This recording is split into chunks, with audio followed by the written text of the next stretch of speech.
This story comes from a guy named Marcus, who was 26 years old and living in a small two-story apartment building in Columbus, Ohio. He'd been dating a girl named Jenna for about 6 months. They met at a coffee shop where she worked. She seemed sweet, a little shy, maybe a bit awkward, but in a charming way. Marcus thought he'd found someone genuine. For the first couple of months, everything was great. They'd go on dates, watch movies at his place, normal relationship stuff, nothing concerning. But around month 4, things started to shift.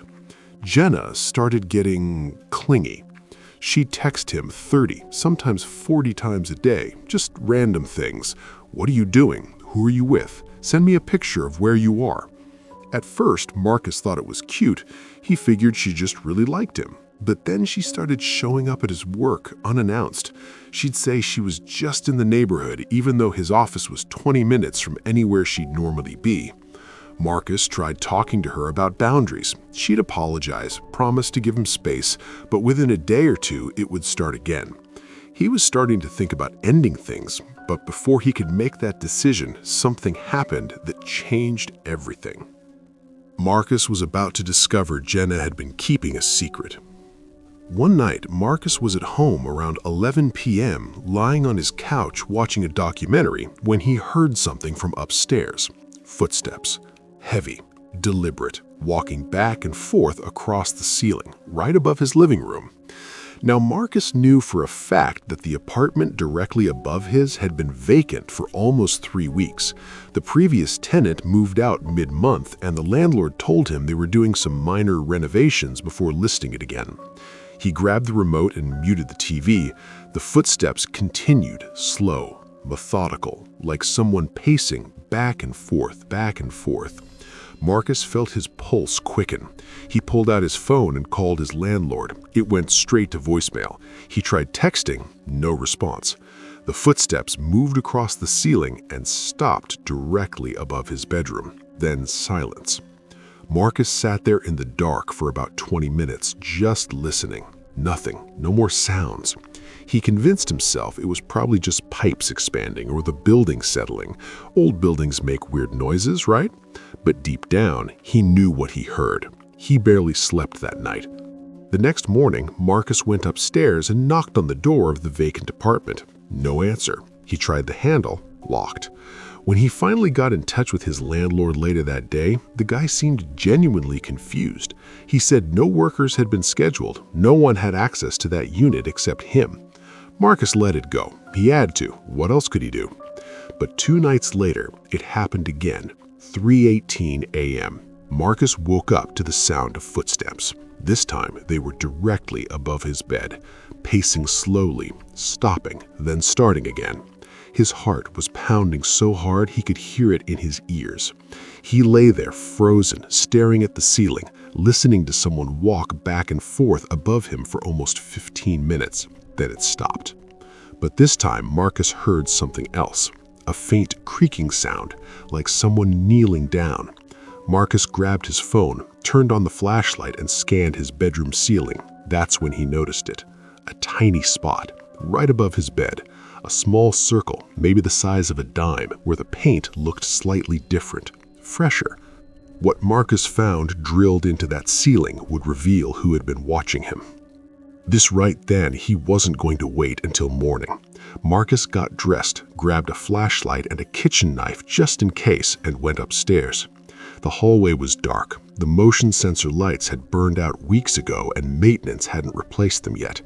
He stood in front of the door to the vacant apartment and pressed his ear against it. Silence. Then, breathing.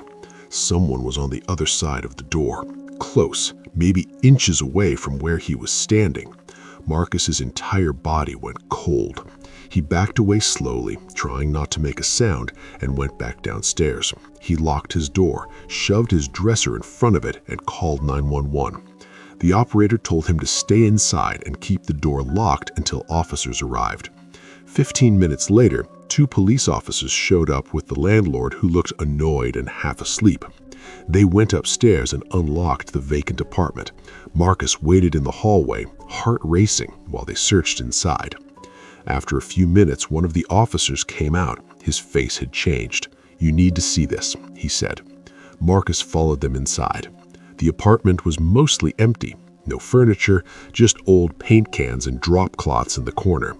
But in the bedroom, the one directly above Marcus's, there was a sleeping bag laid out on the floor. Next to it, a backpack, snack wrappers, empty water bottles, a charger plugged into the wall. Someone had been living there. And then Marcus saw it, a small hole drilled in the floor, right above where Marcus's bed was.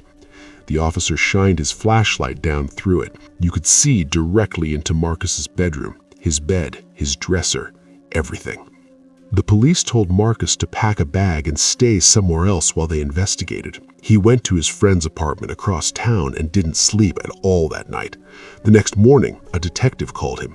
They'd pulled security footage from the building's entrance and they saw her, Jenna, entering the building on 3 separate nights over the past 2 weeks, each time around midnight, each time carrying a small bag. But here's what made Marcus feel sick. The footage showed Jenna using a key to enter the building, a key Marcus had given her 2 months ago. She'd copied it, and somehow she'd gotten a copy of the key to the vacant apartment, probably from the landlord's office when Jenna visited Marcus one day and said she was using the bathroom. When police tracked Jenna down at her own apartment, she didn't run. She didn't deny it. She told them calmly that she was making sure Marcus wasn't sneaking girls over, that she needed to know what he was doing when she wasn't around. She'd been watching him sleep, listening to his phone calls, taking notes on his daily routine. Jenna was arrested and charged with stalking, breaking and entering, and criminal surveillance. Marcus got a restraining order, moved out 2 weeks later.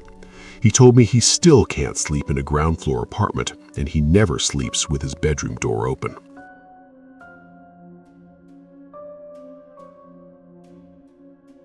This next story was submitted by a guy named Derek. He's 34 years old and was living in Portland, Oregon when this happened. Derek had been dating a woman named Nicole for about 1.5 years. They met at a friend's wedding. Nicole was smart, funny, successful. She worked as a pharmaceutical sales rep and made good money. Derek was a teacher. They seemed like a good match. About 8 months into the relationship, Nicole started talking about moving in together. Derek wasn't sure he was ready, but Nicole was persistent. She'd bring it up constantly, talk about how much money they'd save, how much more time they could spend together. Eventually, Derek agreed. They found a nice apartment downtown and moved in together. For the first few months, everything seemed fine, but then Derek started noticing something strange. He was getting sick, a lot. Stomach problems mostly, nausea, cramping, diarrhea. At first, he thought it was stress from work, maybe something he ate, but it kept happening 2, sometimes 3 times a week. He'd wake up in the middle of the night feeling awful, sweating, his stomach in knots. Derek went to see his doctor. They ran tests, blood work, stool samples. Everything came back normal.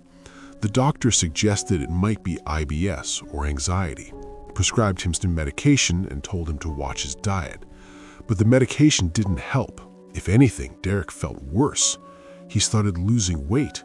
His energy was gone. He could barely make it through a full day of teaching without feeling exhausted.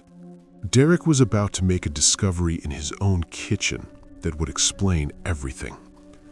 Nicole was supportive at first. She'd make him soup when he felt sick, bring him ginger ale, rub his back. But after a few months, Derek noticed she seemed almost annoyed by his illness. She'd make comments about how he was always sick or how he needed to toughen up. Derek tried to ignore it. He figured she was just frustrated, which was understandable. One afternoon, Derek came home early from work.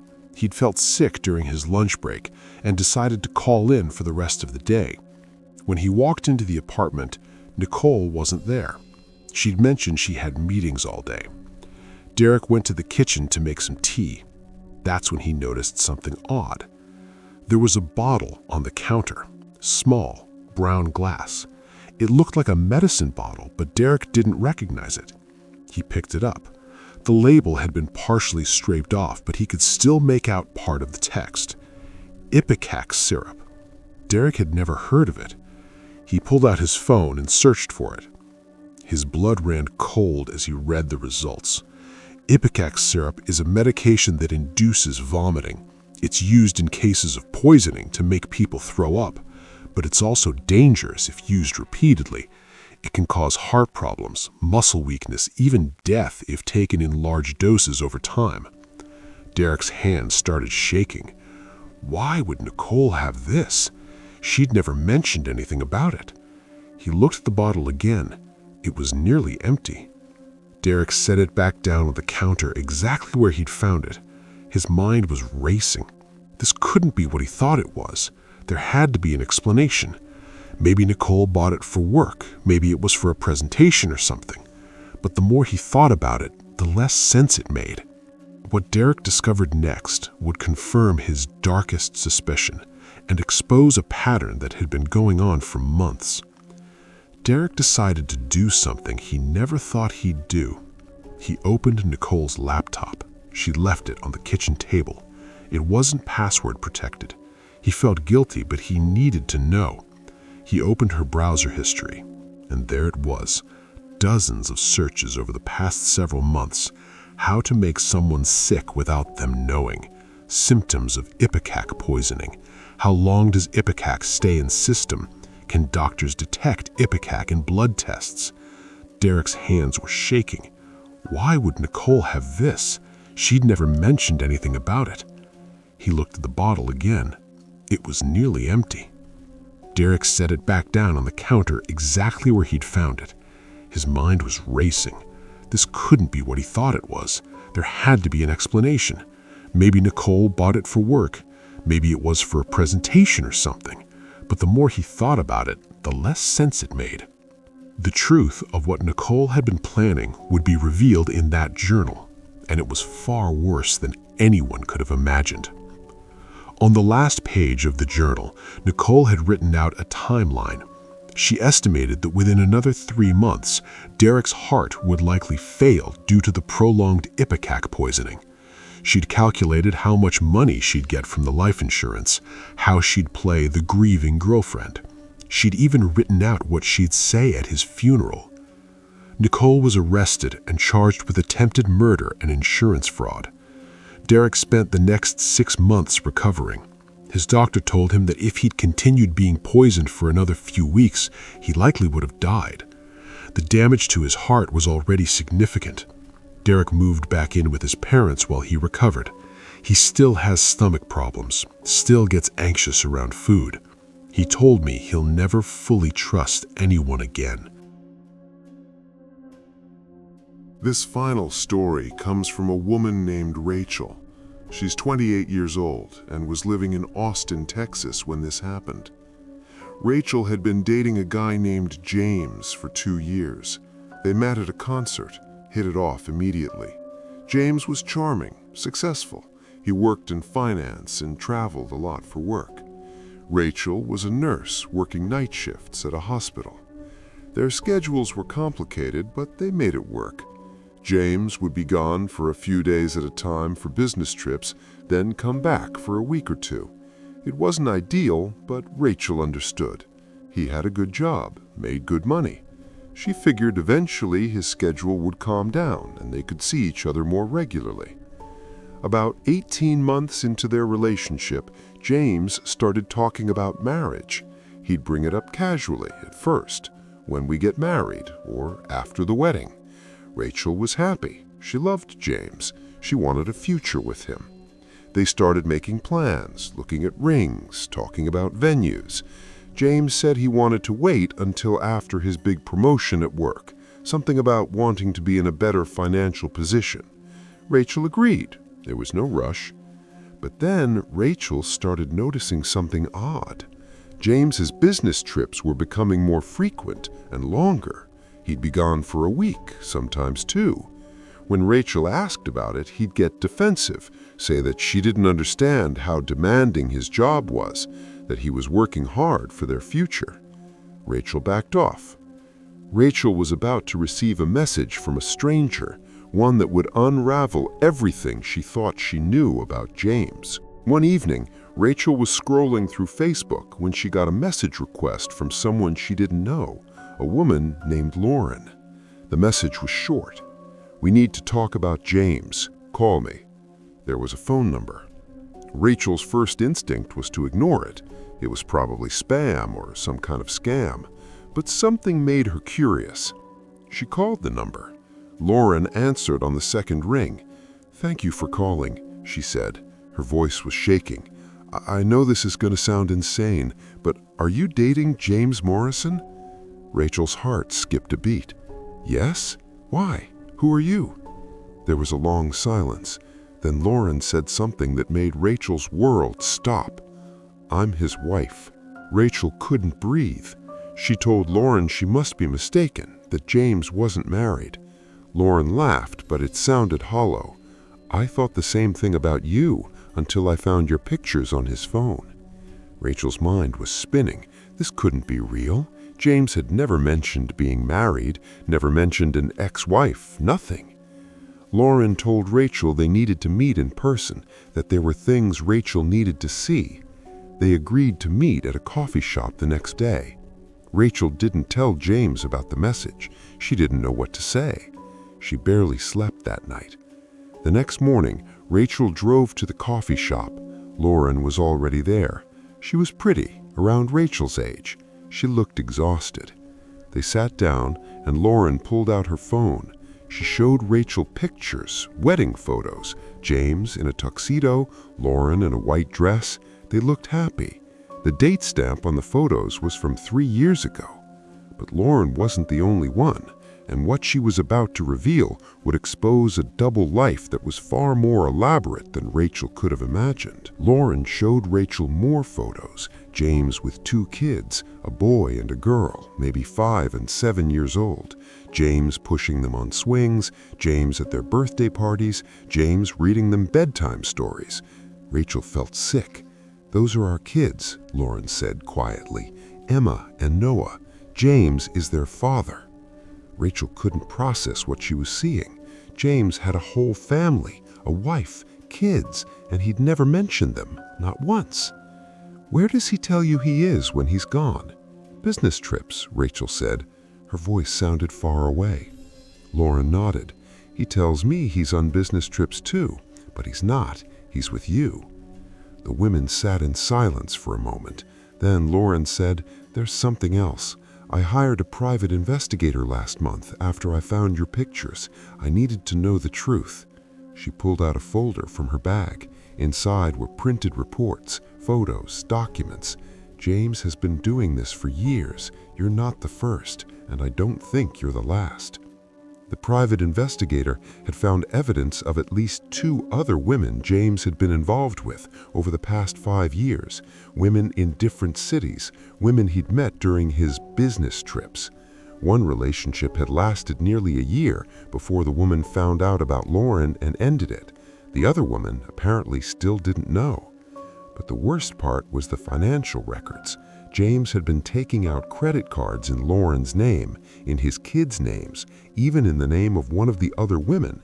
He'd racked up hundreds of thousands of dollars in debt that Lauren didn't know about until the private investigator uncovered it. The truth about James would be revealed through financial records, exposing a scheme that destroyed multiple lives and left authorities stunned. Lauren told Rachel that James wasn't who he said he was. His real name was James, but he'd been using multiple identities, different variations of his name, different social security numbers.